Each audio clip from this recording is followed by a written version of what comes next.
রাধে রাধে বন্ধুরা, প্রথমে কড়াইটা একটু গরম করে একটু তেল দিয়ে তার সাথে শুকনো লঙ্কা, তেজপাতা, কাঁচা লঙ্কা, পাঁচফোড়ন আমরা সম্বাদ দিয়ে নেবো।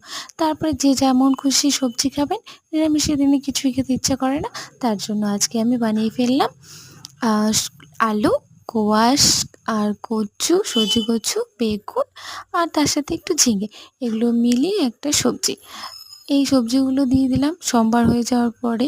তারপরে রাধে রাধে বন্ধুরা, প্রথমে কড়াইটা গরম করে এখানে দিয়ে দিলাম তেল, শুকনো লঙ্কা, আদা, তেজপাতা, তার সাথে কাঁচা লঙ্কা একটু ছিঁড়ে দিলাম।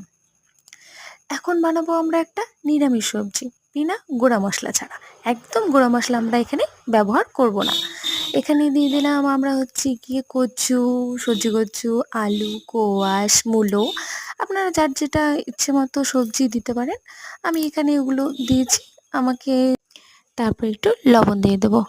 লবণ দিয়ে একটু কিছুক্ষণ আমরা ঢাকা দিয়ে রেখে দেবো।